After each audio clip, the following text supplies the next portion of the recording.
welcome to another video from theplayers8.com. My name's Alexander. And I'm Grant.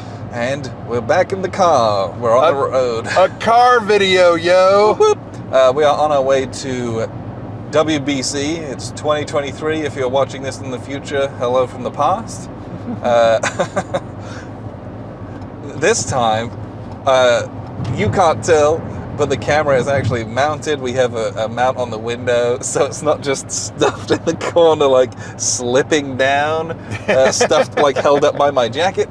So hopefully it's a bit more stable for everyone. And it's a really neat, like, suction cup thing. Yeah, and you might see me reaching over occasionally. I just want to make sure the camera doesn't overheat, because we had that happen a couple months ago. So I will periodically be checking on that. But wanted to make a quick video. Helps us to pass the time on this incredibly long. We are hour 3 into a 6-hour trip. Yep. We've come about 250 miles. So everyone who says that, oh, WBC is too far away, it's not that far away.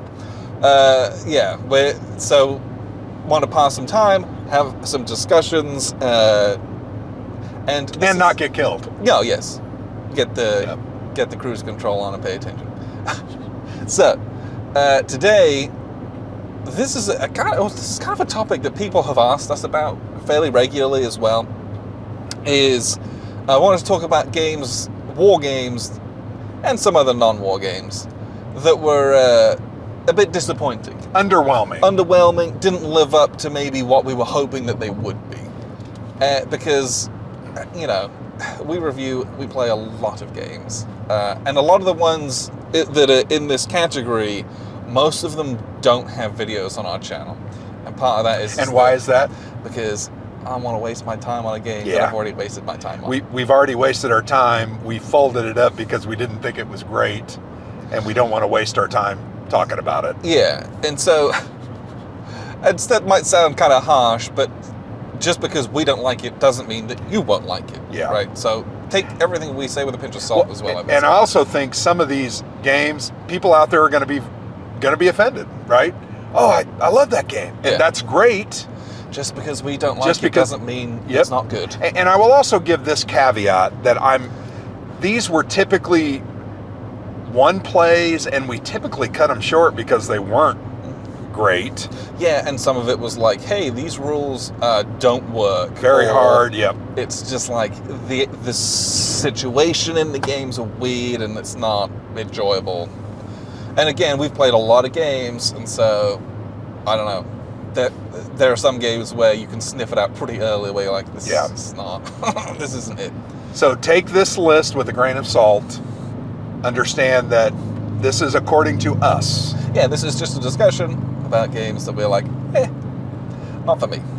So, first one, and I'm sorry that you're the first one, is we're going to talk about Dawn of Battle from Worthington. Dawn of Battle looked really, really cool. It is an ancients to medieval tactical war game. It covers like 2,000 years. Yeah, so give or take. It goes all through ancients. It's got Vikings in it. It's got medieval stuff in it, and it looks kind of like a Commands and Colors style board, where you've got this big hexes, and you've got a line of units, different types of units. And you're going up against your line of units with your different types of units. And again, it covers like so much history that the units are fairly abstract. Because you use some of those units in other games. Yeah, and they'll represent different types of things based on whatever scenario that you're playing. But it just was flat. It had some funky rules about it. Yep. And because it's trying to cover so much history, it covered not very much history. It was themeless almost. It's kind of like the concept of you're trying to be everything to everybody, and you're really nothing to no one. So I felt like it was so abstracted and so generic that I don't know that it was bad, but I remember the conversation we had after the first game. We're like, why would I play that again? Because there was nothing about that battle that I think was unique and would probably be different from the next battle. The theme was tough to extract from a game that had tried to cover so much history and it wasn't there. So that was Dawn of Battle. And I remember when we got it, I was pretty excited about it. Yeah, the concept of the game looked cool. Isn't it Mike Nagel? Wasn't he the designer? I don't remember offhand. I remember thinking, boy, this is going to be a huge box, lots of stuff in it, tons of scenarios, and we got it out, we played it, and I just remember thinking, no, well, let's just move on. I'm not going to... Now, I will say this, Blue Panther is supposedly putting out a new edition of that. Yeah, so it sold well, and it sold well enough for another company to pick it up. So there might be some merit there for some people, but for us, it just didn't hit. I just found myself saying I'd rather play Men of Iron, or I'd rather play... Even Commands and Colors. I just didn't want to necessarily delve or deal with it anymore. Yeah. So Dawn of Battle from Worthington was one of those. Not necessarily a war game. This one we did do a video on, I think. Free at Last from the Dietz Foundation. Yeah. That one was a case of I was very excited for that, and the hype train was real. Well, and we were excited about it because, one, it's a game on the civil rights movement in the 1960s. Not sure I've ever played a game on that. No. I also thought the designer, Ted Torgerson, who was a part of 1989 from GMT Games. Which is excellent. Yeah, and I thought, there's no way this can be bad.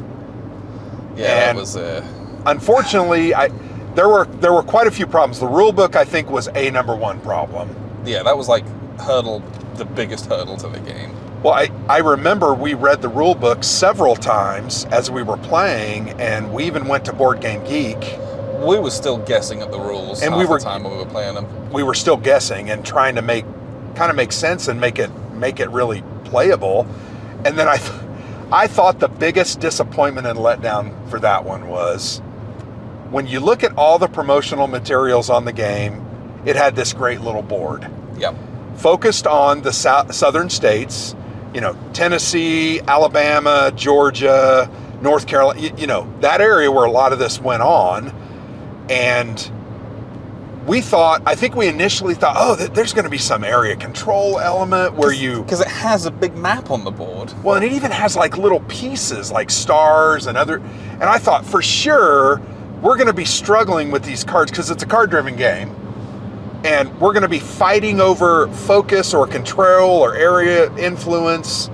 And I'm going to control that for the civil rights movement. And it just, the board is used for nothing. Absolutely nothing.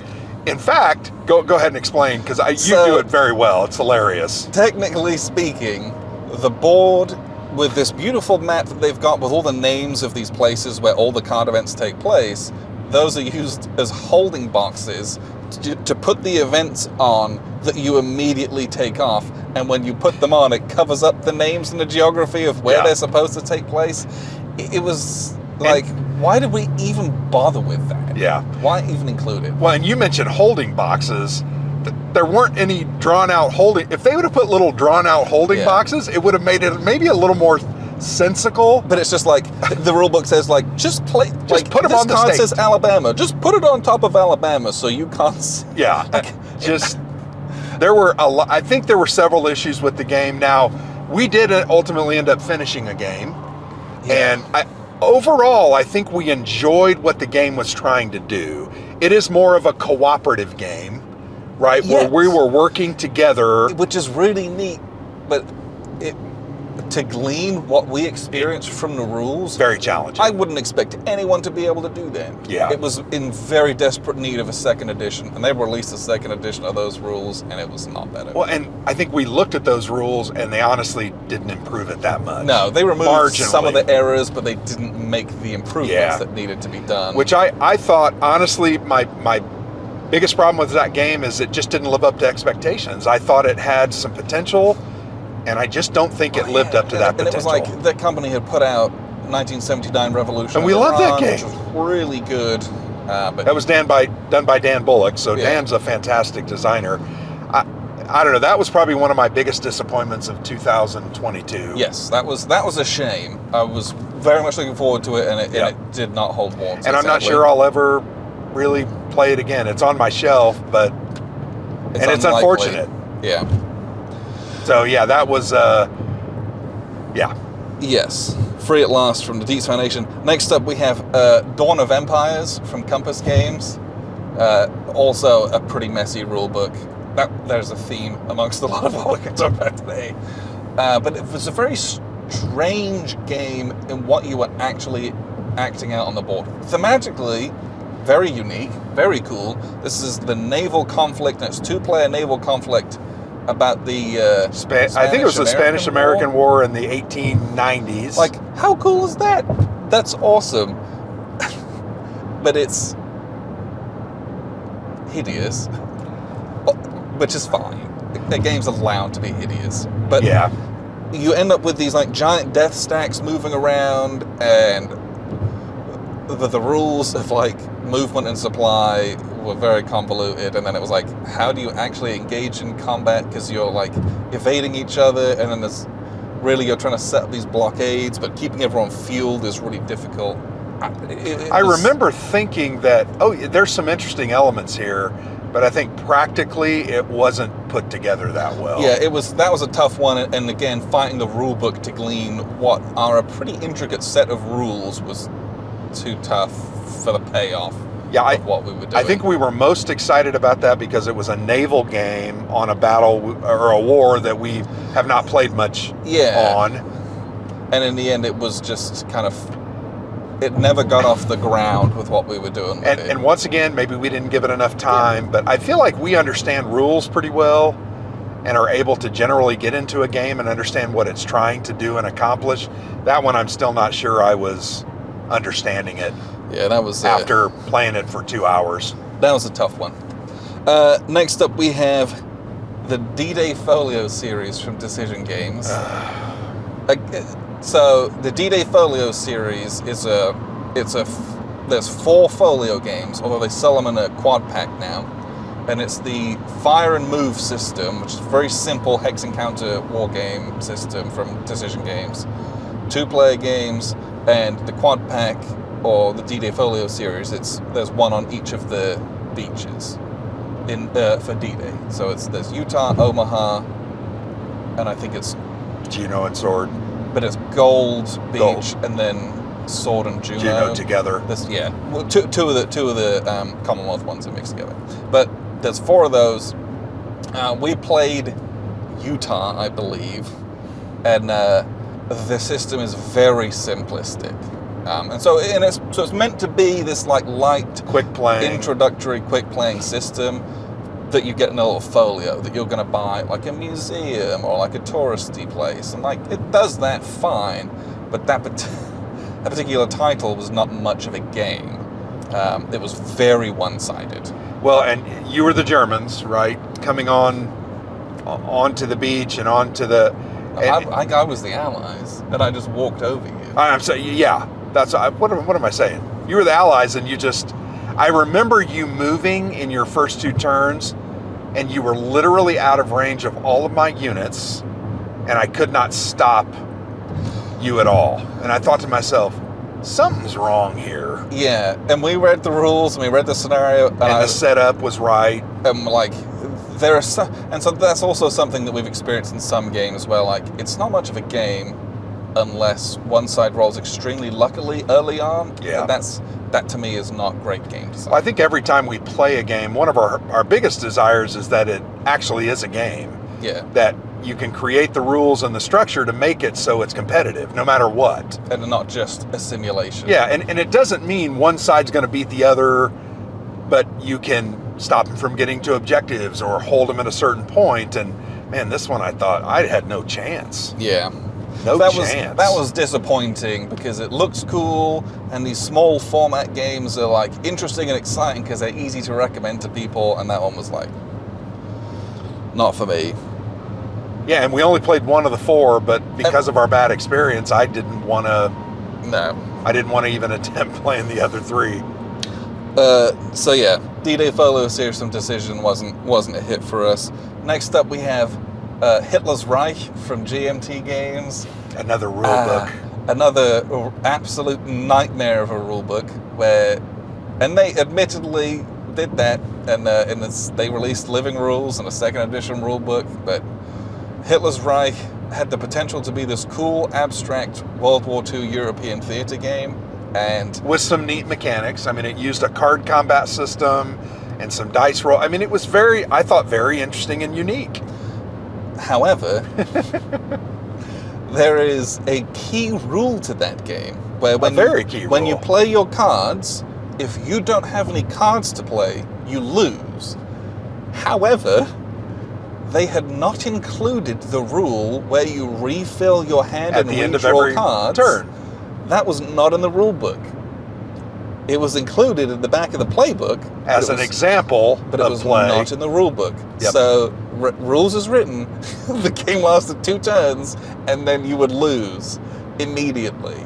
Like, it was so dumb. And once we figured out that, like, oh, you're supposed to actually glean the rules from nowhere, that not included in the rule book, we then set it up and replayed it and enjoyed it more. But the game is so dependent on your card draws and your dice luck that Overlord failed. Yes. And it failed miserably, to the point that some things are cripplingly difficult to do. It is almost impossible to make any progress on the East Front. Oh.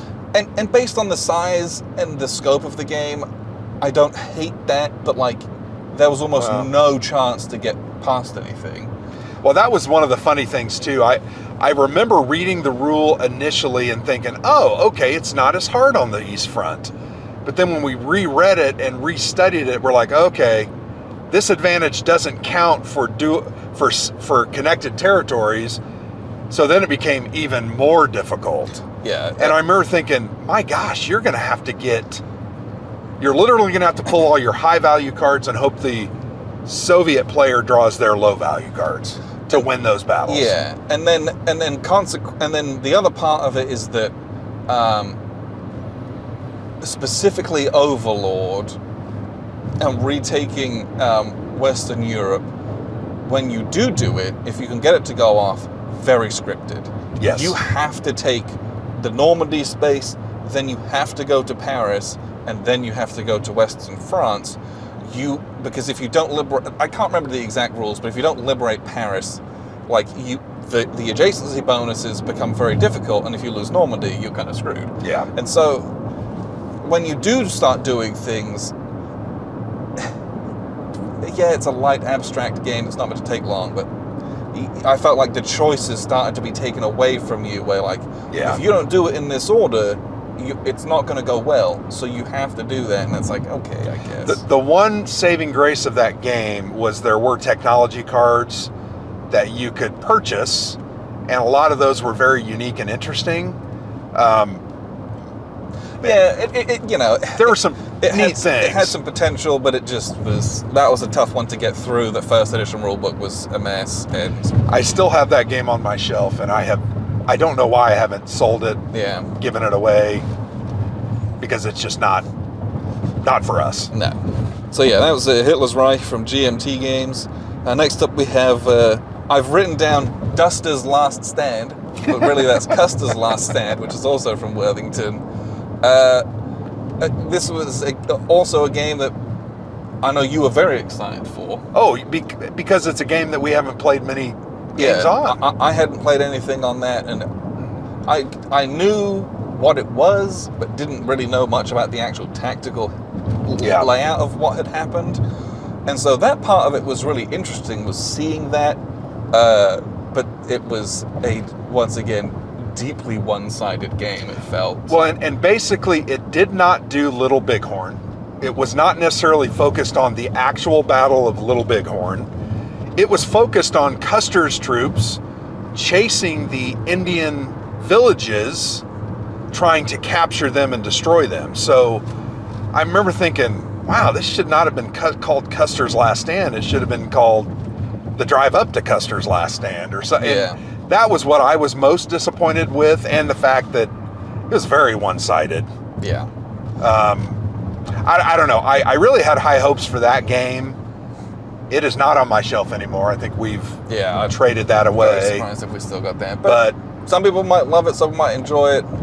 I was hoping that I don't know, it just that's a game that never really materialized. We were playing it, and then once we were done with it, it was like, all right, I guess we're done with it. And it was... And it's always kind of interesting because we have our discussion. Okay, we finished the game. Are we going to do a video on it? And I think it comes down to...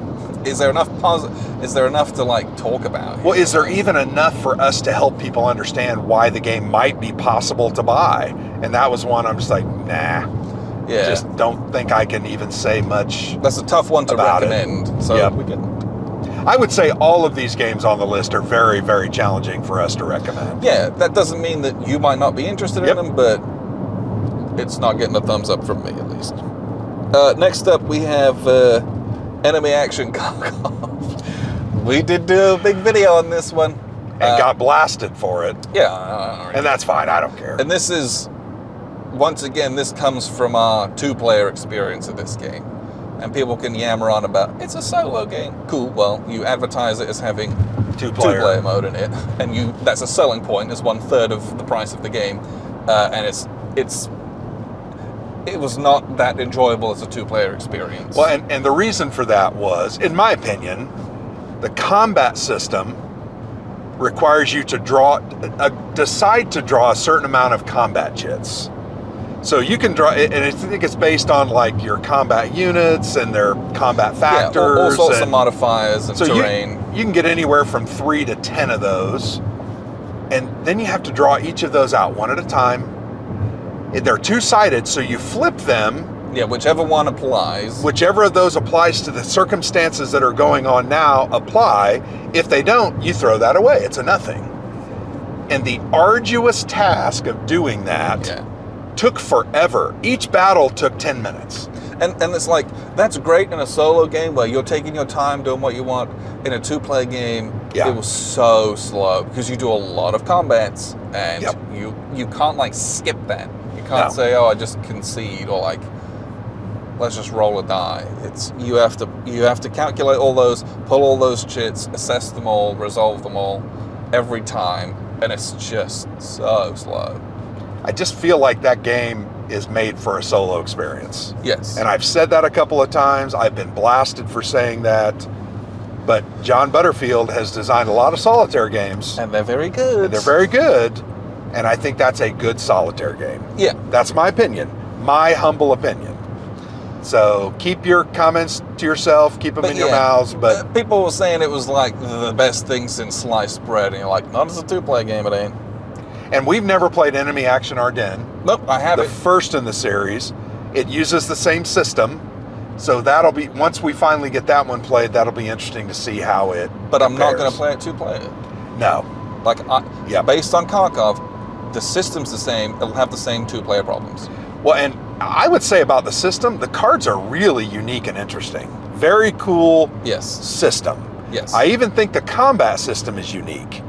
Just not for a two-player situation. It just doesn't work. So that one was more of a letdown for us. I was excited about that. We kickstarted that one, and it just fell flat for me. Yes. So next up we have Tank Duel from GMT Games. and this is one where we played it 4-player, and again, there's nothing inherently wrong with it. It's just, it was a flat experience, I think. Yeah. It was going through the same thing over and over and over again, but not in a way that was particularly exciting. Yeah, I think that was my biggest problem with the game, is I didn't feel excitement about anything we were doing. No. And we played it a couple of times with friends, and I think they had the same feeling. Yeah, and it's quite... The rule book is quite complicated. There's a lot of detail in that game. Which there should be for a tank combat game, I feel like. Yes, but that's part of the... To get that to translate into what is quite an abstract game, I remember we were struggling with the rules a bit for a game that is quite light. Yeah. In what it's doing. Well, it was definitely marketed as a light, quick playing, up to 8 players, I think it can ultimately play if you have a couple of copies of the game. And we played it, I just fell flat for me. So, sorry, Mike.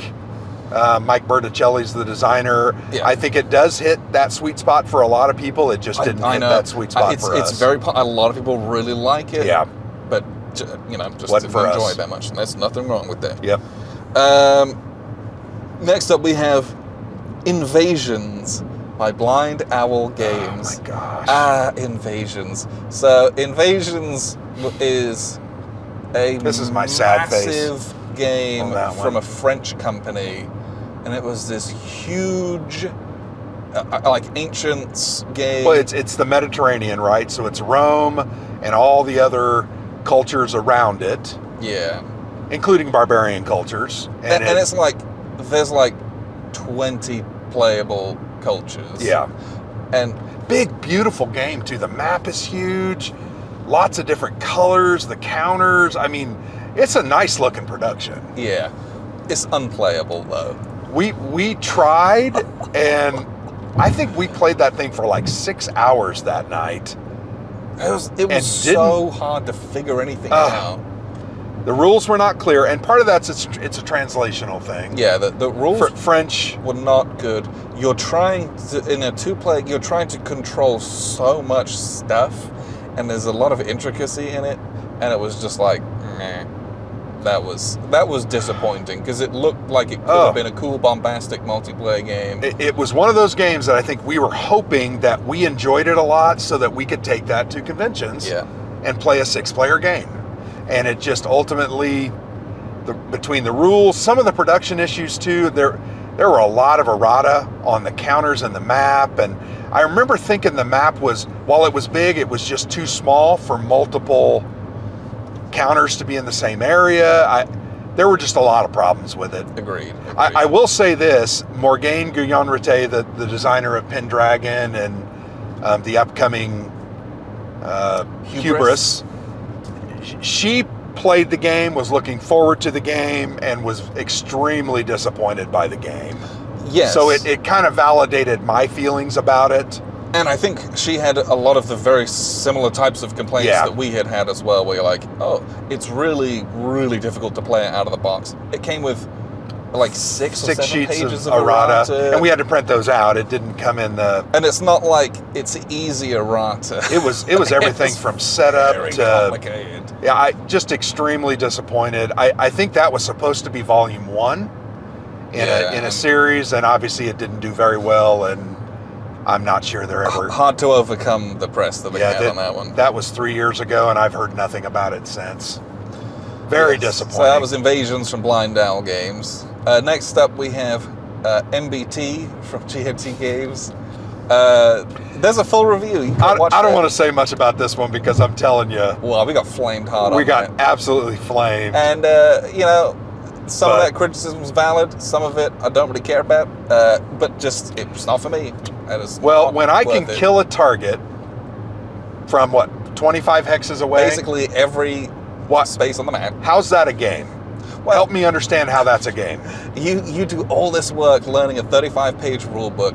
You set it all up, you play it, you give out all these orders, and you order all this stuff, and then you roll a d10 for initiative, and whoever wins shoots all of their guns, and the other side loses. Yep.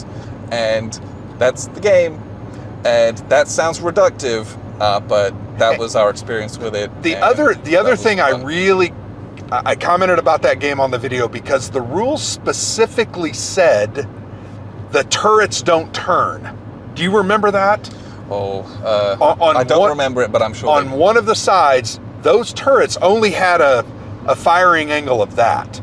And once you got behind me, I was done. Right? And it's just... I made that comment and people were like, well, tanks have turrets. And I'm like, dude, it's said in the freaking rule book the turrets don't turn. And maybe in the advanced rules they do. Well, but we played the basic rules. And everyone said, oh, you got to learn the advanced rules. Guess what? The advanced rules are another 40 pages of rules. Yeah. And you still have to roll a d10 for initiative, and whoever goes first shoots and they win.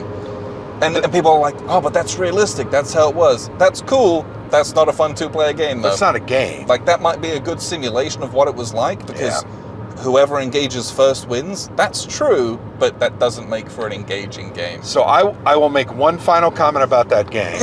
There's an offset phrase The juice is not worth the squeeze. For 100%, that's the juice was not worth the squeeze in that game. That was too much. What we got out of it was too much work, and I'm sorry, that was not for us. And there's plenty of people where that's like their favorite game. And good for them. And absolutely, totally fine. Just that's not a TPA game. That's all. Yep. So Jim Day, I'm sorry. I know he had some comments for us, and I kind of thought they were, and that's great. A designer should make comments, but it's what our impression was, and I'm sorry. That's never played it since. Nope. And I don't think we own it anymore, do we? Nope. Yeah. And at WBC there are tournaments. Oh yeah. There are dozen and what's his name? The guy that did World at War 85. Oh, Keith Tractor. Yes. He is a huge fan of that system, and I think goes to that tournament every year and absolutely loves it. And I can understand why someone would like that system because of the detail of it, because of what it does. But you roll a 10-sider. The actual gameplay for me was not any enjoyable. Game where you roll a 10-sider and all your units get to go and I'm sorry. That's not. And there's no modifications to that. It's a roll-off, and I'm sorry. That's just not for me. Not for me. The roll-offs are so minor with your leaders, like the modifiers. Yeah. So that was the last one we're going to talk about is U-Boat from Phalanx, which won a lot of Charlies. And this is our fault. Yes. I believe this is our fault because we're stupid. This is, and I was so excited for this game. The hype train was off the charts. It looks really cool. And we sat down amazing. To play it with 4 people, and we couldn't get past navigation. No, I was too dumb to figure out how to do that. Everything else we were doing really cool. Making it work was fun. Trying to do the food. The app was neat. Moving people around to repair. But I very desperately, and still to this day, I've been saying it for years, I need someone to teach me how to do the navigation properly. Because I would see something in the periscope, and it's I'm pretty sure that's facing we gotta go this way, going in this direction, but from the rules and how, and the little dial, and trying to plot a genuine naval maneuver of you have to speed up, get alongside it, and turn to intercept it to launch your torpedoes properly. That's not a simple thing to do, especially when you're probably using the dial of the directions wrong because you're a moron. And so we struggled with this thing for a few hours, and it was dude, we can't find anything, we're missing everything, and we had some smart people at that table. Yeah. Matt Tippett was at that table with us.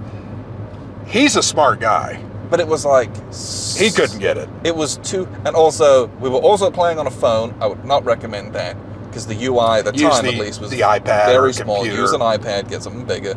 But yeah, that was disappointing because I was too dumb to do it well, and that impacted the rest of everyone's time at the table. And so that was a frustration to me. Of all the games on this list, that's the one I desperately want to play again. And I still have it. But I want an expert to do that role and to teach me how to do it. I thought about bringing it. Yeah. Which we should have. I'm sure we could find someone who understands those navigation rules and could teach us. And people regularly say, "Oh, it's so good when you have the same crew doing it over and over again with the same players." Because you get more skilled. That would be amazing. Yeah, I would love to experience that. When you were at the London Game Fest, the UK Games Expo, yeah. Did James or anyone from Phalanx try to teach you? No, they were. Busy. They were doing Brett Walden. Well, they were repping Brett Walden. That's pretty much what they had. Iron Blood, Snow and Mud, and Brett Walden's amazing. Yes, that's I cannot wait for that to. That's not on this list. That was a great game. So those were, how many games was that? 8? 1, 2, 3. I think there's some other games we could add. 7, 8, 9, 10. But so the other game we have on here, not a war game, was Firefly Misbehaving. Oh gosh. Don't waste your time with it. A deck builder from Gale Force 9. It's so bad. It could be good. They just need to make some major changes. So that is a mess of a game. That feels like that was rushed out. I still have that one on my shelf. So let's go down the list, and what games do we still own of that list? Don't do Firefly Misbehaving. Free at Last. I still have it on my shelf. Dawn of Battle, no. Gone. Dawn of Empires, No. Custers' Last Stand, No. DDay Folio series, No. Hitler's Reich. Yes. Not sure why. Good point. Enemy Action Kharkov. I think you still have that. You still have it. Oh, do I have that? Yeah, I've Okay, left I it think at we your still house have because I didn't want it. that. But that's because I haven't had an opportunity to offload Sure. it. Firefly Misbehaving Years. So Tank Duel. No. I do still have it on my shelf. Okay. Although that's not going to be It's just very gathering long. dust. MBT, no. Invasions. Do you have I still that? have it. Okay. I need to We'll sell that foist to it Noble off on Knight. some other schmuck. And then U-Boat. I still have U-Boat. Oh, an honorable mention to Fortunate Sons by High Flying Dice, I believe. Not a game. This is a tiny little, almost like a print and play game. And that was one of the first games that I was extremely excited about. One, because it covers the Vietnam War. And two, it was an affordable, like $30 game from a small publisher. I did some research, bought it online. It came. I'm like, yeah, this is going to be great, Alexander. And we set it up, and literally the entire first turn has the I think it was NVA and VC Yes. attacking an encircled group of American units. Yeah, and the goal of the game is for those American units to break out of this pocket and to get across the map and to escape. Yep. But if they take a certain number of losses, they lose. It's over. But the problem is that during setup, you apply almost all of those losses. Yeah. And then you play a game where you can afford to take 2 losses or 1 loss, and it will happen every single time. Like, Yeah. the game is lost during setup. And, It- and the setup is so punishing that it will always be that way. And I remember your rolls weren't even that hard. Nope, they were very easy. I want to say it was like a 3+, and every time you killed 5 or 6 of my units, so I could only take 1 or 2 losses to lose the game, and it was like, it's over. Yeah, It's over. And we never got past that. We played it. We set did it the up- setup 2 or 3 times, did it. It was over, and finally we said, okay, not for us. Not really much of a game, not winnable. So that was a bummer. But yeah, we don't talk about games that there's a couple of others we don't that we like or that don't make it onto our channel very much. But that's a list of, like a laundry list of some of those ones that, like, hey, what, have you done a review of this? No, that's why. A couple of them we did do reviews of, which is quite surprising. Sure. But we talked about this video a while back of, like, because people ask, like, oh, you do so many reviews, what about ones that you don't like? Mm-hmm. And there's value in that, I understand that. Yeah. But also, like, just because we don't like this list of games doesn't mean that you won't. Maybe you would, if you're interested in the theme, maybe you can do better than us with some of those rules and things like that, and you'll enjoy them. Maybe you're smarter than us, and I'm totally willing to accept that. And please teach me how to play U-Boat. I would love that. Yes. Because that's a game that I do regret do not bringing U-Boat. I think that would have been a good one to bring. Somebody surely to know it. And we were planning to bring it to WBC, and that was the first year WBC was canceled. I believe that was what ended up happening. And then it just never came back to the table. Yeah. So yeah, I would still love to play that and love to learn it, but I'm too dumb to do it myself. Yeah. So yeah, I appreciate everyone for tuning in. That was a list of games that didn't make it for us. If you have opinions about those, let us know. Or if they're games that, you know, didn't live up to your expectations, let us know in the comments about those too. Always interested to hear. And we'll tell you why you're wrong. What people's opinions are. Oh yeah, people are like, oh, Fire Lake's terrible, and it's like, objectively wrong, but I respect your opinion. You might evoke an obscene gesture from me. But that's the beauty of wargaming as a hobby, I think, is there's so much variety, so many different topics and niches that someone's going to love everything, but everyone doesn't have to love everything, right? No. And I think that's the variety is one of the joys There of the are hobby. plenty of games out there for people to love, so don't waste time on the games that you don't love, right? Yeah. And we believe that same thing. No need to force yourself into liking something because you spent money on it. Just Yeah. move it on, sell it, give it to a good home, enjoy the hobby once again with a different game that you like. So yeah, This is another successful car video yes. where we didn't get stopped by the popo, nor did we wreck. So I'm very And the camera impressed. didn't overheat and turn off. It's about to, so I'm gonna. This new rig worked. Yeah. I mean, what? Yeah. All right. I'm pretty happy with this. Yeah. And it's a bit better than the shaky in the corner, and it would slide down, and I'd have to set it up every so often. So this was a bonus. But thank you everyone for tuning in. I've been Alexander for theplayersaid.com. And I'm Grant.